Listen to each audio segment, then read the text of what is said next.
Zambalola, Zambalola, Zambalola, Zambalola, Zambalola, Zambalola,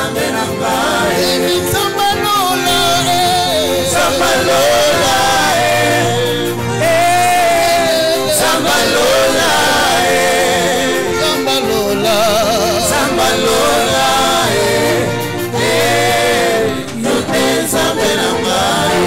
est-ce qu'on peut acclamer Jésus? Splendeur, que Dieu vous bénisse. Amen. Amen. Amen. Amen. Est-ce que quelqu'un dans la joie d'être dans ces services? Amen. Amina. Souffrez, ce n'était pas moi qui devrais intervenir ce matin. C'était le pasteur Zacharie qui devrait intervenir ce matin. Mais il a été vite dépêché à Lualaba pour intervenir là-bas. Amen. Amen.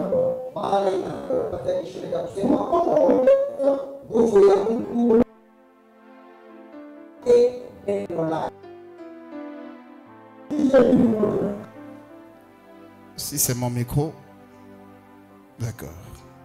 Souffrez, avait eu interférence. Alléluia. C'était pas moi qui devrais intervenir ce matin.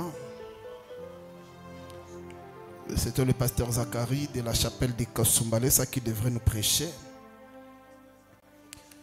Trouvez-moi alors un micro pour l'interprète. Alors, il y a eu une urgence au niveau de Lualaba et c'est là qu'il est en train de prêcher ce matin. Et je suis certain que Dieu va aussi te parler ce matin, il va te faire du bien. Parce que la parole fait partie des astuces de Dieu pour guérir son peuple.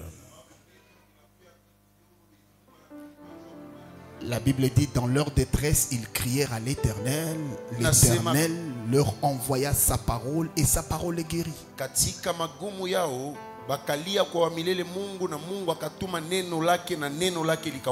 La parole, c'est le médicament de Dieu contre n'importe quelle maladie. Neno inakuya ni dawa ya Mungu kumbele ya magonjwa yoyote. Et vous devez savoir que la maladie ne vient pas du plan de Dieu. La maladie, c'est le diable qui l'amène. Na munapasha kujua kusema magonjwa haitoki kwa matengenezo ya Mungu lakini ni kwa ibilisi. Gloire soit rendue à Dieu parce qu'à la chapelle de transformation, Dieu nous a révélé des services d'alliance. Et ce matin, tu es dans un service d'alliance de guérison. Ça veut dire que tu ne partiras pas avec ta maladie. Amina. Yes. L'alliance de la guérison et de la santé, agano la afya njema na maponyaji, ça fait partie de la nature de Dieu. Inakuya bipande ya hali ya Mungu. L'une des grandes missions que Jésus avait sur la terre, c'était de guérir aussi. Kazi mkubwa ile Yesu alikuwa nayo pa dunia ni ya kuponyesha. Jésus ne pouvait pas impacter la terre s'il ne pouvait pas guérir. Yesu ashikupashe kushika udongo kama asiaiponya. Ça veut dire la guérison fait partie de la nature de Dieu, la santé fait partie de la base de Dieu pour son peuple. Ni kusema uponyaji inakuya hali ya Mungu lakini afya njema inakuya msingi ya Mungu. Pendant que j'étais en train de préparer le matin, wakati baba alikuwa anajitayarisha asubuhi, j'étais en train de méditer et je disais à Dieu, qu'est-ce que tu voulais nous dire? Dieu m'a dit que la guérison c'est sa nature.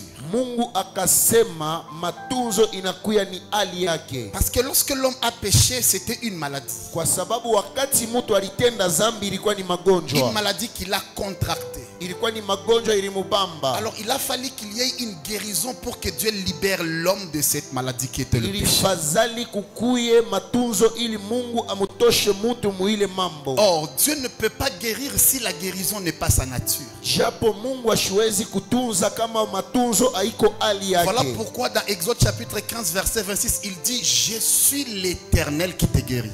Kwa maana mu Exode anasema mina kuya wa milele anakutunza. Je suis Jehovah Rapha. Mina kuya Jehovah Rapha. Lorsque tu connais conjuguer Dieu ou tu connais conjuguer Jésus dans sa dimension de guérisseur, automatiquement il te conjugue dans ta dimension de la santé. Wakati unayua kumutaya Mungu mu hali yake ya matunzo, anakupatia pia afya. Quand vous prenez le psaume 103, le verset 3e. Wakati munabeba psaume 103, commençons au verset 2e. mwanze kwa verset ya pili. Il dit, c'est lui qui pardonne tes iniquités. Anasema ule anahesabia makosa yako. C'est lui qui te guérit de toutes tes maladies. Ni ule anakutunza kwa magonjwa yako Ça veut yote. dire la guérison fait partie de la nature de Dieu. Ni kusema matunzo inakuya na matana na hali ya Mungu. Or la nature de Dieu impacte ta nature humaine que lorsque tu reconnais Dieu dans sa nature. Japo hali ya Mungu inakushika wewe, unakuwa na hali yake, ni paka wewe unaelewa hali yake. Ésaïe chapitre 53 le verset 4e, il dit, par ce meurtrissure nous sommes guéris. Esaïe 53 Biblia inasema kutokea bilonda byake sie tunapata matunzo. Ça veut dire la guérison, notre guérison était cachée dans le corps de Jésus. Ni kusema matunzo yetu ilikuwa ishafuchamiwa ndani ya Mais mwili ya pour que nous Kristo. puissions recevoir cette guérison, il a fallu qu'on blesse Jésus. Ili tupokee hiyo matunzo ilifadhali Yesu aumizwe. Il a fallu que Jésus soit blessé pour qu'il puisse manifester notre guérison. Ilifadhali aumizwe ili sie tuondekanishe na tupate matunzo. Faut pas avoir pitié de Jésus à la croix. Mushikwa na msikililia Yesu kumsalaba buluma. Il faut célébrer Jésus à la croix. Inafadhali kusherekea Yesu kumsalaba. Parce que si tu as pitié de Jésus à la croix, c'est comme si tu n'as pas compris la mission de Jésus à la croix. Kwa sababu wakati unamshikilia Yesu buluma kumsalaba ni kusema au yaelewa kazi Voilà yake pourquoi kumsalaba. lorsque les femmes étaient en train de pleurer, Kwa maana wakati banamuke il balikuwa va leur nalia, dire, femme de Jérusalem, ne pleurez pas pour moi. anambambia sema babiti mushinililie Au lieu de mie. pleurer pour moi, réjouissez-vous pour moi. Mufurahi kwa kunililia. Parce que moi qui va mourir pour vous, Mie mimi naenda kufa kule. c'est pour prendre votre place de Juu malédiction. ya kubeba fazi yetu ya laana. Rappelez-vous que la malédiction dans l'Ancien Testament était définie par ces trois choses. Elewa ya kusema laana mu agano la kale ilikuwa inaonyesha kubitu bitatu. La mort, Lufu, la pauvreté umasikini et la maladie. na magonjwa. Quand quelqu'un était malade dans l'Ancien Testament, on voyait déjà une malédiction. Wakati mtu alikuwa kugonjwa balikuwa naona laana. Mais Jésus est parti à la croix pour prendre cette malédiction pour que toi tu sois libéré de toutes sortes de Lakini maladies. Yesu alienda kule kumsalaba akabebe ile laana ili wewe upate. Je me tiens du haut de cette chair et je te libère de toute maladie et infirmité au nom de Jésus. La maladie peut être physique, elle peut être mentale, elle peut être émotionnelle, elle peut être spirituelle. Ce matin, je t'annonce Jésus qui t'a libéré de toutes ces maladies au nom de Jésus. Amen. Tout ce qui ne marche pas dans ta vie, c'est une maladie. Yoyote yendeke maisha yako inakuwa ni magonjwa. Tout ce qui te fait mal, c'est une maladie. Yoyote na kuumizwa inakuwa ni Tout ce magonjwa. qui te prive du sommeil, c'est une maladie. Yoyote na kukosesha usingizi Tout ce inakuwa qui ni te prive magonjwa. la paix, c'est une maladie. Yoyote inakushindisha Mais salama il faut inakuwa ni que tu saches magonjwa. que Jésus est parti à la croix à cause de cela. Inafadhali uelewa kusema Yesu alienda kumsalaba Comprends njia la hiyo. nature de Dieu et tu ne souffriras plus jamais. Unapasha kuelewa hali ya Mungu na utateseka tena. Par ce meurtrissure, tu es guéri. Kupitia bilonda byake unaponewa. Matthieu chapitre 8 verset 17. Matthieu chapitre 8 verset La 17. Bible dit de manière succincte, Biblia Jésus inasema accomplit cette prophétie en portant nos maladies.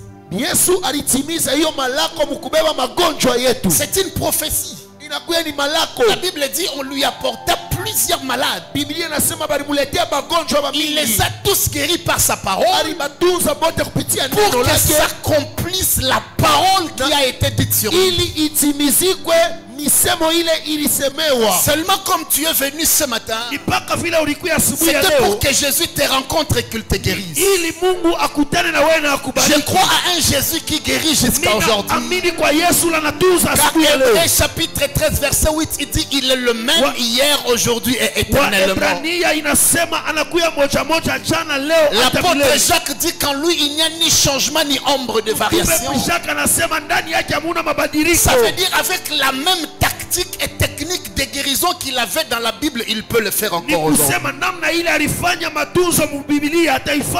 Par la parole, Jésus guérissait et par la parole, il guérit encore aujourd'hui. Par la parole, il ressuscitait les morts. Par la parole, il continue à ressusciter les morts aujourd'hui. Par la parole, il faisait marcher les boiteux, les paralytiques, et par la parole, il les fait encore aujourd'hui.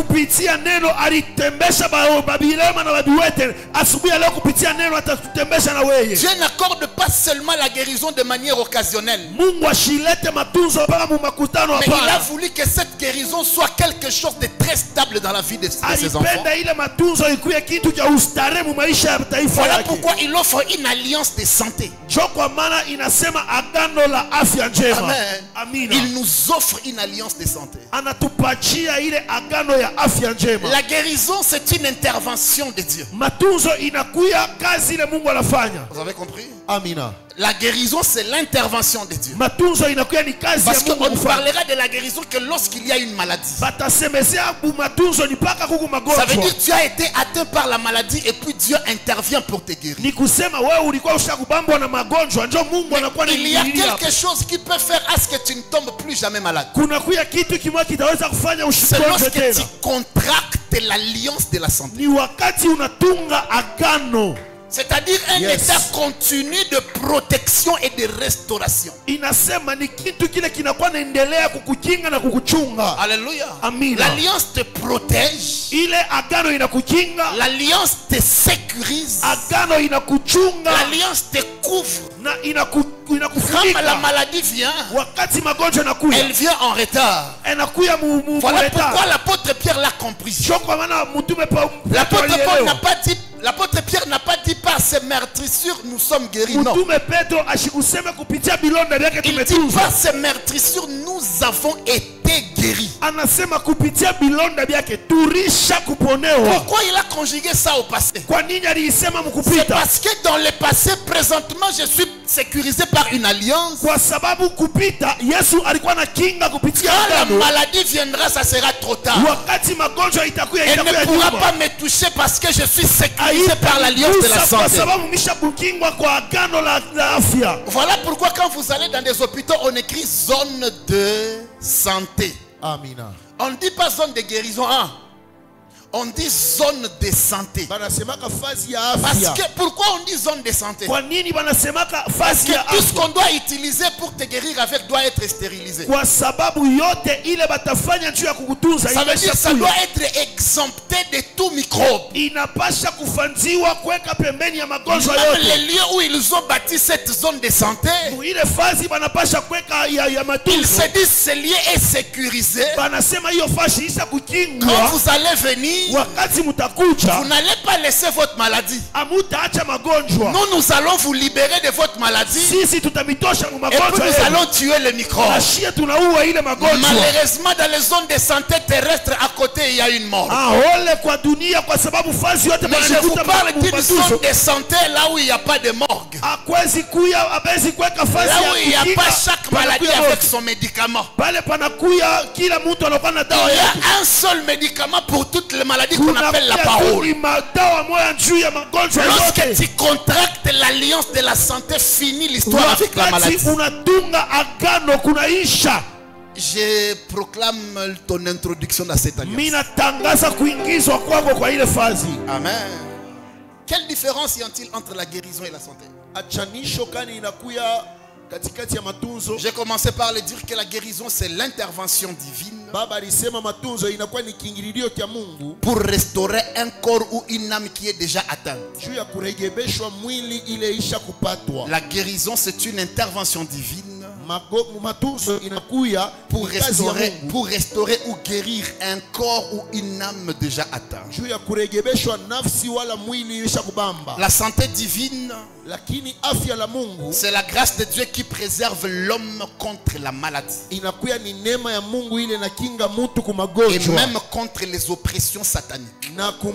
mabukovi yote ya giza. Amen. Amina. Quand on parle de la santé divine, Wakati banasemezea juu ya afya ya Mungu, c'est une grâce inakuya neema qui protège l'homme ile inakinga mtu contre les maladies kumbele ya magonjwa et contre les oppressions sataniques. na kumbele ya mavita yote ya giza. Vous devez savoir que la santé divine est supérieure Munapasha kuelewa kusema afya ya kumbingu inakuwa ya juu, car elle évite l'attaque kwa sababu inakuwa inepuka ile mpingano avant que le besoin ne se fasse sentir. kabla ile mania ionekane. Qu'est-ce que je veux dire? Baba anapenda kusema Ça veut nini? dire quand on parle de la santé divine, Ni kusema wakati banasemezea juu ya afya ya on Mungu, parle d'une préservation. banasema juu ya ukingo Pas préservation, prévention. na ya ukalamusho. Amen. Amina. C'est une prévention. Inakuwa ukalamusho. Ça veut dire, on dit, vous allez amener les enfants à l'hôpital pour le vaccin. Banasema mutapeleka batoto juu bakabatwange vaccin. Vous comprenez, les vaccins contre la poliomyélite. Amen. C'est pour ça, c'est d'une manière préventive pour kusema, que la poliomyélite ne puisse pas toucher l'enfant. Ni kusema inakuya ni ile ukalamusho ili ile magonjwa ishiguse batoto. Voilà pourquoi la santé est supérieure à la guérison. Jo kwa maana afya inakuya juu kushindia magonjwa matunzo. Vous devez savoir que chaque alliance présente ses conditions pour que nous puissions y marcher. Munajua kusema kila agano inakuwa naonesha makanuni yayo ili tupate kutembea nayo. Tu ne peux pas vivre dans une alliance de la santé Hawezi kuishi muagano la afya ou de la guérison wala ya matunzo si tu ne remplis pas ces conditions. kama haukuwa na tiku ile makanuni yake. D'abord, vous devez savoir que l'alliance est toujours à notre portée pour notre avantage. Munapasha kuyua kusema agano inakuya njuu ya maana yetu. Parce que c'est Dieu qui fait alliance et puis il nous introduit dans Ni l'alliance. kusema ni Mungu jo anafanya agano na Quand nous anatuingisha entrons dans mwagano. cette alliance, nous trouvons tout. Wakati tunaingia ndani ya agano tunakuta yote. Il suffit juste que nous puissions jouer notre partition pour que le tout soit déclenché. Inafadhali tupate kucheza kazi yetu ili tupate kupata ile yote. Voilà pourquoi il y a des clauses d'alliance pour la guérison. Jo kwa maana kuna kuya mwisho ya malako ya ili ya matunzo. Et la première des choses que nous devons savoir pour être guéri, il faut être obéissant à la parole. Inafadhali tujue ya kusema kitu ya kwanza ile tupate matunzo tunapasha kuwa na utifu kuneno la Mungu. Vite, Proverbe chapitre 4. Proverbe chapitre 4. Le chapitre 4. Sois concentré ici. Vital. Tafrouza. J'ai pas dit 24, j'ai dit 4. J'ai dit 4 aussi. Alléluia. On me conseille dans que Dieu nous bénisse abondamment. Proverbe chapitre 4. Proverbe chapitre 4. Le verset 20 et 22.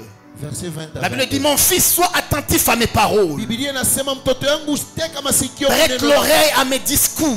Teka masikio kuma misemo yangu. Qu'il ne s'éloigne pas de tes yeux. Ishitoke ishende mbali na mecho. Garde-les dans le fond de ton cœur. Uichunge na uikinge ndani ya moyo wako. Car c'est la vie pour ceux qui le trouvent. Kwa sababu inakuya ni maisha kwa c'est la santé pour tout leur corps. Inakuya ni afya juu ya mwili yabo yote. Garde ton cœur plus que toute autre chose. Kinga moyo wako kupita bitu yote. Car de lui viennent les sources de la vie. Kwa sababu kwake unatoka chemchemi ya uzima. Donne-moi un amen fort. Amina. Donne-moi un amen fort. Amina. Celui qui trouve la parole, ule anapata neno, qui obéit à cette parole, anatiku ile neno, marche toujours dans l'alliance de la guérison et de la santé. Anakuwa natembea muile agano la afya. Il est impossible d'être malade haiwezekane ukuye mgonjwa si tu connais ce que la Bible dit et tu marches dessus. Kama unajua ile Biblia inasema na unatembea juu. Amen. Amina. La parole est la santé pour ton corps. Neno inakuya afya juu ya mwili yako. C'est ce que Proverbe dit. La parole est la santé pour ton corps. Neno inakuya afya juu ya mwili yako. Quand tu as trouvé la parole de la santé dans la Bible, wakati unakuta musemo ya afya ndani ya Biblia, et que tu commences à marcher avec cette parole, na unatembea na hiyo neno, tu ne souffriras plus de malheur. Hautateswa kamwe. Beaucoup de gens souffrent aujourd'hui même dans l'église. Parce qu'ils ont une Bible qui est chez eux comme un symbole de la chrétienté, mais qui ne manifeste pas leur chrétienté. Il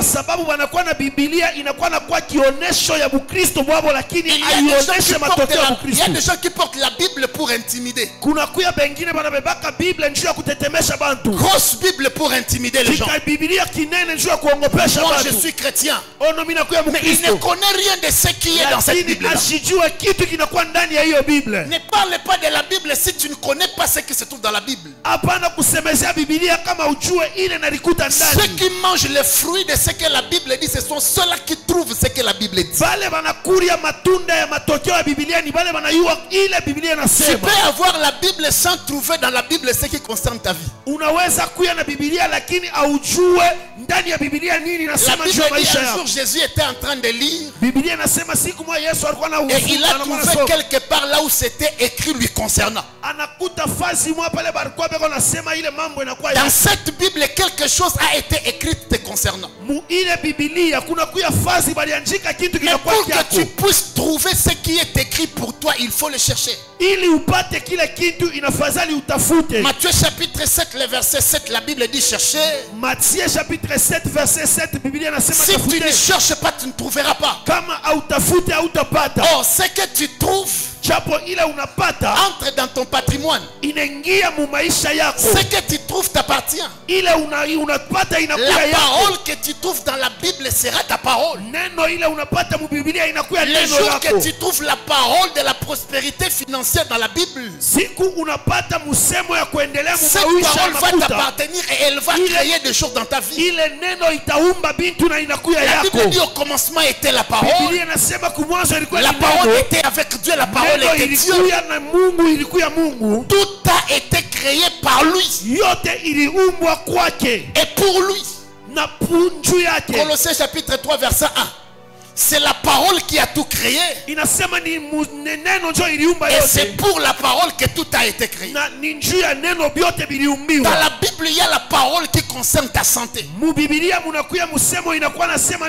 que cette parole trouve place dans ta vie, il faut la trouver. Bien-aimé dans le Seigneur, la Bible n'est pas un livre du pasteur. Je n'attaque personne et je ne réponds à personne. La Bible n'a pas dit que c'est seulement le pasteur qui chasseront les démons. La Bible dit ceci. Voici les signes qui accompagneront ceux qui auront cru. Si pour manger la dîme il faut chasser les démons, alors je me pose la question, c'est quoi la vérité de la Bible? Et si il faut chasser les démons pour manger la dîme, alors nous sommes en dehors de l'évangile. Je respecte les hommes de Dieu, je respecte les prophètes. Mais j'aime quand on respecte la vérité de la parole de Dieu. Je ne suis pas le pasteur de la dîme. On ne chasse pas ce n'est pas le pasteur qui chasse les démons. Mais c'est celui qui a cru. C'est celui qui croit. Au nom de Jésus, il chassera les démons. Si le pasteur cherche à chasser les démons pour manger la dîme, alors c'est un pasteur malheureux. Yes. Vous avez compris? Respectons la parole de Dieu. Ne sois pas à la merci d'un pasteur. Nous sommes sacrificateurs. Jésus est mort à la croix pour que toi et moi nous ayons accès au lieu très saint. Et si tu as accès au lieu très saint, c'est pour que toi aussi tu chasses les démons. Dis après moi, je suis sacrificateur. Je suis sacrificateur. J'ai dit. Baba nasema. Amen. C'est sans rancune, hein? C'est sans rancune. Quand les choses vont de côté, je suis apôtre. Amen. Ça va? Amen. Je suis apôtre.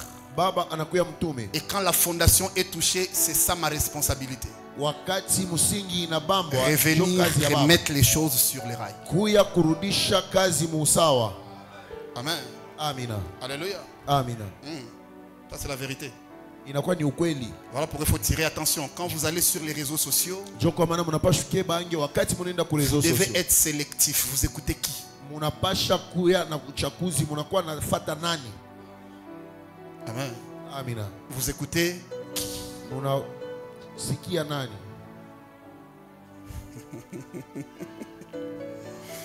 Je sais pourquoi je souris. Et ce sourire retourne la gloire à Dieu. 2. Amen. La foi dans la promesse de la santé et de la guérison. Imani ndani ya malako ya afya na matunzo. Amen. Amen. La première condition, c'est de trouver la parole et obéir à cette parole. Kanuni ya kwanza ni kupata ile neno na kuitii. La deuxième condition pour que l'alliance de la santé soit ton partage, Kitu ya pili ili agano la c'est afya ikuwe avoir yako. la foi dans la promesse de la santé et de la guérison. Inafadhali kuya na imani mu malako ya matunzo. Donne-moi un amen fort. Amina.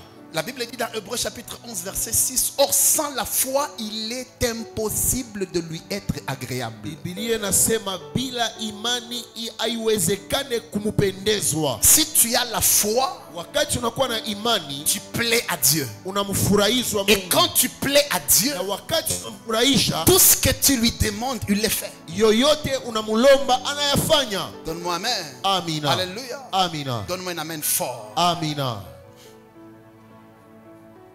La foi, Imani c'est dire à Dieu, Seigneur, je te fais confiance. ni kusema Mungu, mina kutumainia.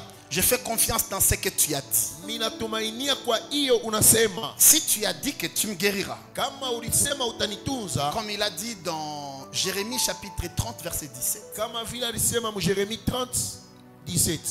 On peut lire. Ah. C'est 30, c'est 33. C'est 30. C'est ça. On peut lire 30, 17. Il dit ceci. Mais je te guérirai. Na mitakutunza, Je penserai te plaie, mitatunza bilonda yako. dit l'Éternel, Inasema milele. car il t'appelle la repoussée. Kwa sababu anakuita mkusukuma. Cette Sion dont nul ne prend souci. Iyo sioni ile hakuna hata mtu mwa Il y a la anaiwazia. promesse ici. Kuna kuya malako hapo. Toi, tu dois juste faire confiance en cette promesse. Wewe unapasha tu kutumainia hiyo malako. Avoir foi dans la promesse de la guérison et de la restauration de la santé. Kuya na imani muile agano la afya na matunzo. L'une des missions pour laquelle Jésus a quitté le ciel pour venir te chercher, c'est aussi pour te guérir. Kazi hiyo Yesu alitoka kumbingu kuya pa dunia ni njia ya kutunza. Si tu as foi dans ça, Kama unakuwa na imani kwa hiyo, c'est fini. kunaisha. Tu as ta guérison. Unakuya na Tu matunzo. vas vivre ta santé. Utaishi afya yako. Donne-moi un amen fort. Amina. Amen. Amina. La vie de la sainteté, troisième condition. Maisha ya utakatifu, kanuni ya tatu. Dans Jean chapitre 5 verset 14, Jean chapitre 5 verset 14. Jésus dit ne pêche plus. Il parle au paralytique. Yesu Kristo anasema hapana kutenda zambi De tena. peur qu'il ne t'arrive quelque chose de pire. Jukushikukuya kitu tena kya kibaya Vous devez kupita. savoir que le péché fait partie des voies qui introduisent la maladie dans notre corps. Unapasha kujua kusema zambi inakuya kitu kinakuwa naingisha magonjwa ndani yetu. Lorsque tu abandonnes la vie de la droiture, Wakati unacha maisha ya usawa, lorsque tu abandonnes la vie de la sanctification, wakati unacha maisha ya utakaso, sois sûr que tu es en train d'attirer le péché dans ta vie. unakuwa na hakikisho kusema unakuwa na Tu attires kokota, la maladie. unakuwa na kokota magonjwa ndani yako. Le péché, le diable utilise le péché pour frapper plusieurs personnes de maladie. Ibilisi anakuwa anatumikisha zambi njia kupika watu wa mingi na magonjwa. Après sa guérison, Kisha matunzo yake, Jésus lui dit ne pêche plus. Yesu anasema hapana kufanya tena De zambi. peur que quelque chose de pire ne t'arrive. Ili kitu kia kibaya kishikufikie tena. 4. Kitu ya kati, La louange et la gratitude. sifa na shukrani. Dans Exode chapitre 23 verset 25, la Bible dit servez l'Éternel Biblia inasema tumikieni wa milele et il bénira ton pain et ton eau. na atabariki mukate yako na Et maji yako. j'éloignerai la maladie du milieu de toi. Na mitatosha magonjwa katikati yako. Quelqu'un va dire mais papa ça c'est une autre condition. Oui. baba mwingine atasema baba hii inakuwa ni kanuni nyingine. Vous savez que lorsqu'on est en train de reconnaître ce que Dieu fait pour nous, on ne cesse de le servir. Wakati tunakuwa na amini na kuelewa kushuhudia vitu Mungu anafanya mu maisha yetu, tunakuwa namtumikia. Or c'est au travers de cette reconnaissance Ni kupitia ile shukrani que nous venons au service du royaume. tunakuya kukazi ya Et ufalme, quand nous venons au service du royaume, na wakati tunakuwa kukazi ya ufalme Dieu nous préserve de maladies. Mungu anatukinga kwa magonjwa. Tu ne vas plus souffrir au nom de Jésus. Amina. Amen. Amen. Un autre point que je vais vous parler ce matin vite, dans 10 minutes.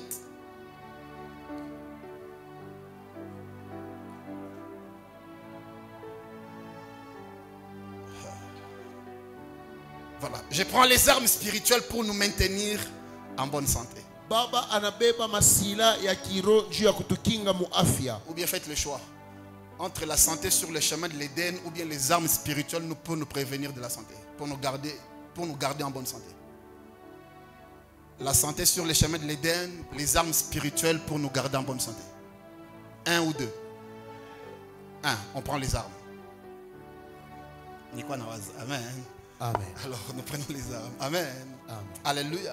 Amen. Vous devez savoir qu'il y a des armes qui nous protègent. Munapasha kujua kuna kwa masila inatukinga. Parce que quand on parle de la santé, on parle de la protection. Wakati tunasemezea juu ya afya, tunasemezea juu ya Quand on parle de la kukingo. santé, on parle de la prévention. Wakati tunakuwa nasemezea juu ya afya, tunasemezea juu ya Ça veut ukalamusho. dire qu'il doit y avoir des armes qui doivent faire une barrière Ni kusema kuna pashi kwa masila inaweza kuya mpaka pour que les maladies ne viennent pas vers nous. ili magonjwa ishikuye kwetu. Et c'est là que je prends la première arme, le service du Na royaume. njoo pale tunabeba kazi sila ya kwanza inakuwa ni kazi ya Ceux Mungu. qui servent Dieu, Dieu le préserve toujours, le Pale protège contre banakuwa les maladies. namtumikia Mungu, Mungu anabakinga Vous savez ce kumagonjwa. que Dieu s'est dit au ciel? Unajua ile Mungu anasema Il kumbingu. dit si Jacques Kaumba est malade, qui pourra faire ses services? Anasema wakati mtume Jacques anakuwa na gonjwa, nani mwingine atafanya hiyo kazi? Jacques anakuwa mtume. Alléluia. Que nous bénisse abondamment. Amen. Alléluia. Jacques anakuwa mtume, si vita hii mkanisa tu. Vital. Disciple, papa. Wala patala matitre ya bugu apôtre mkuu. Disciple.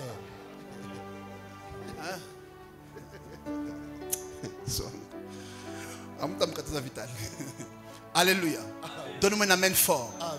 Tu savez, Dieu, Mungu au ciel, il s'est dit, kumbingu anasema j'ai besoin d'un corps en bonne santé pour aller gagner les âmes. mimi napenda kumwona frère Jacques mwafya njema njoo atumikie. J'ai besoin d'un corps en bonne santé pour qu'il aille chercher l'argent et qu'il apporte à l'église. Mimi nafadhali mwili ile inakuwa muafya ili katumike ilete J'ai mapato besoin kanisa. d'un corps en bonne santé pour qu'il puisse prier pour les malades. Napenda kuona mwili muafya njema ili iombe En magonjwa. réalité, ce n'est pas toi qui dois être malade, Kwa ukweli haiko wewe ndio unapaswa mais kugonjwa. c'est toi qui dois intercéder pour les malades. Lakini ni wewe ndio unapaswa kuombea On ne magonjwa. peut intercéder pour les malades que celui qui est en bonne Na santé. ule anapaswa kuombea magonjwa ni ule anapaswa Dieu kuombea. connaissant cela, il ne permettra pas que tu sois malade. Mungu mkuyua ile ashitechika wewe Mais tu ulukule. dois savoir que tu dois jouer ta partition. Unapaswa kujua kufanya kazi Ta yako. partition à toi, c'est être au service du royaume de Dieu Kazi yako ni kuya kukazi ya pour Mungu que tu ne sois pas malade. ili usikuanguke magonjwa. Servir Dieu Kumtumikia Mungu veut dire gagner les âmes. ni kusema kuina Prier manafsi, même pour les malades. kuombea Vous savez, magonjwa. il y a des gens qui prient, mais ils ne réfléchissent même pas comment prier pour les malades. Unajua kuna pia watu wanaombaka lakini hawawazake kuombea magonjwa. L'une des façons de te garder en bonne santé, c'est de prier pour ceux-là qui ne sont pas en bonne santé. Namna ya kukukinga kumagonjwa ni kuombea bele wanakuwa na magonjwa. Si tu ne veux jamais tomber malade, Kama haupende kulukula, prie pour les malades. Ombea magonjwa. Amen. Amen. Ce sont des principes spirituels. Inakuwa ni makanuni ya kiroho. Si tu ne veux pas être pauvre, donne. Kama haupende kuya masikini, kabula. Si tu ne veux pas être malade, prie pour les malades. Kama haupende kulukula, ombea magonjwa. Vous avez compris ça? Vous savez, les gens qui attendent toujours qu'on leur donne, Unakuya batu bengine banachungaka paka babapatie. ils resteront pauvres parce qu'ils seront toujours en train de demander. Batabakia ba masikini kwa sababu batakuwa paka na lomba. Adama n'accepte pas que tout le monde te donne toujours, qu'il ait pitié de toi, non. Wakati ingine hapana kushikililia bantu buluma, hapana kwanza kufa buluma njoo bantu bakusaidie. Non, non, non, non, non, non. Hapana. Il en est de même avec l'arme du service du royaume. Quand tu es en train de servir Dieu en priant pour les malades, wakati unakuwa na mtumikia Mungu mkuombea bagonjwa, vous vous êtes rendu compte que toutes nos prières d'avancement du royaume d'aujourd'hui, c'était seulement prier pour les malades. yes, Amen. amen. Quand chaque fois quand tu es à genoux, tu pries même la nuit, Wakati kila mara huku kumagoti unaomba usiku, tu prends 5 minutes unabeba 5 où minutes tu dis Seigneur, mon pale esprit va à unasema, moi. Baba roho yangu inaenda kumwangisha, J'entre dans cet hôpital. mimi naingia mwile hospitali. Seigneur, je te demande de guérir. Baba mimi nakulomba utunze. Jésus, tu es mort à la croix pour la guérison de ces Baba hommes et ces femmes. ulikufa kumsalaba njuu ya matunzo ya N'accepte bali. pas que la mort frappe ces pavillons. Hapana kuichika kifo kibambe bale batu. Tu fais une prière forte de 5 minutes. Unakuwa nafanya maombi ya nguvu Chaque kwa jour dakika comme chache. ça. Kila siku hivyo. Tu ne tomberas pas malade. Hautangukaka magonjwa. Donne-moi un amen fort. Amen. Alléluia. Amen. Deuxième arme, Sila ya pili la parole confessée.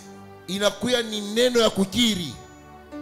Chaque fois que tu confesses la parole de la guérison, Kila mara unakuwa na kiri matunzo. cette parole deviendra chère dans ta vie. Ile neno itakuya mwili mu maisha yako. Ésaïe 55, 11. Esaïe 55:11. La Bible dit quoi? Biblia inasema nini? Je lis vite pour vous. Ainsi en est-il de ma parole Inakuya vile kwa msemo yangu, qui sort de ma bouche. inatoka ndani ya kinywa Elle yangu, ne retourne point sans effet à moi, airudie kwangu bila kuonesha matendo, sans avoir exécuté ma volonté kabla haiyafanya mapenzi et yangu accomplir mes desseins. na kutimiza mapenzi La yangu. parole de la guérison que tu confesses, Neno ya matunzo hiyo elle unakiri vient de Dieu. inatokea kwa Quand elle Mungu. vient vers toi, Wakati inakuya elle ne kwako, peut pas retourner vers Dieu sans guérir. haitarudia kwa Mungu bila Ou kutunza, bien elle ne peut pas retourner vers Dieu sans accomplir la mission de te sécuriser contre les maladies. wala haiwezi kurudia kwa Mungu bila kuitimiza ile kazi ya matunzo. Troisième arme, le sang de Jésus. Silaha ya tatu inakuwa ni damu ya Yesu. Troisième, quatrième. Troisième. Troisième. Tu as vu là? Oui. Première arme, le service du royaume. Deuxième arme, parole confessée. Troisième arme, le sang de Jésus. Dans Apocalypse chapitre 12, verset 11, la Bible dit, ils l'ont vaincu. Biblia inasema alibawini. Ils l'ont vaincu. Ils l'ont vaincu. Aribawina. Baribawina. À cause du sang de l'agneau Kupitia damu ya Yesu et à cause des paroles de leur témoignage. na kupitia misemo ya maushuda yao. Le sang de Jésus, c'est la dernière carte de Dieu pour la délivrance.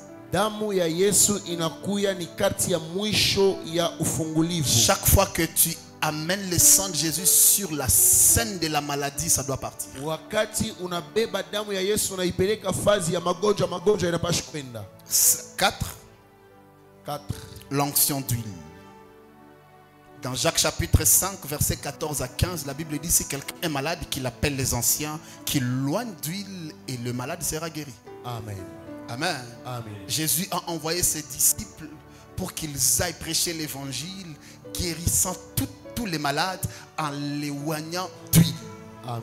L'onction d'huile te préserve contre la maladie. Upako wa mafuta inakuwa na kukinga ku magonjwa yote. Donne-moi un amen fort. Amina. 5.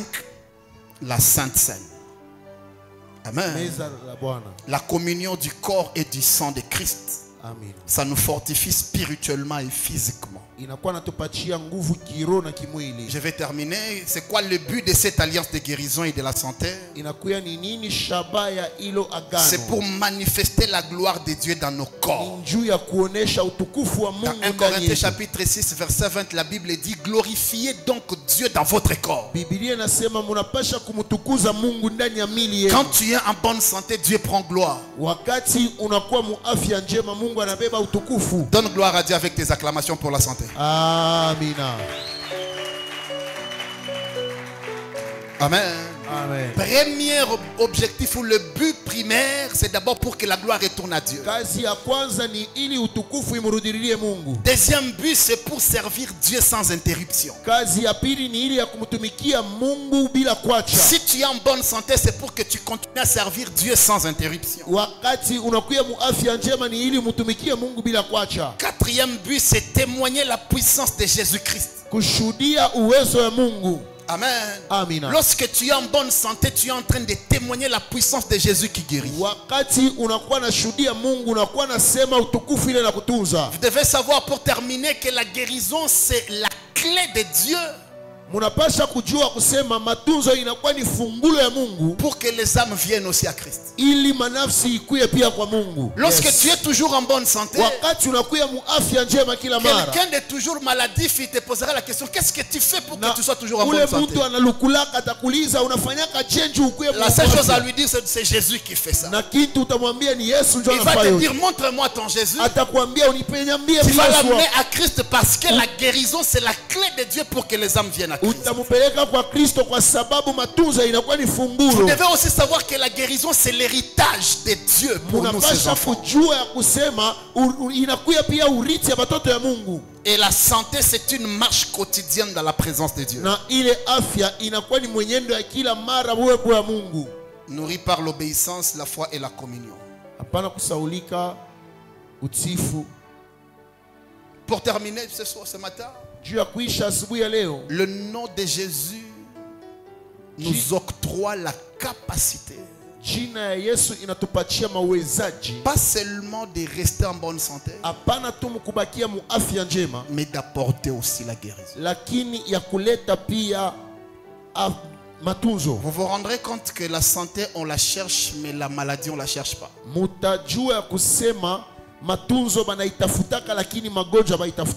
Beaucoup de gens quand ils vont à la pharmacie pour acheter la santé, quand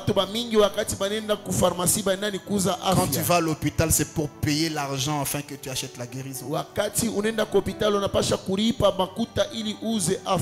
Tout ça parce que quand la maladie est venue tu ne l'as pas invité. Tu ne l'as pas cherché. Mais qu'est-ce qu'il faut faire pour que cette maladie ne vienne pas? Demeure dans l'alliance. Sois responsable. Et sois pas toujours là en train de pleurer. Ce n'est pas ça le problème. Il est possible de vivre aujourd'hui sans maladie. Et c'est ma prière pour toi ce matin. Que Dieu bénisse sa parole. Yes. Alléluia. Amen. Ferme tes yeux là où tu es.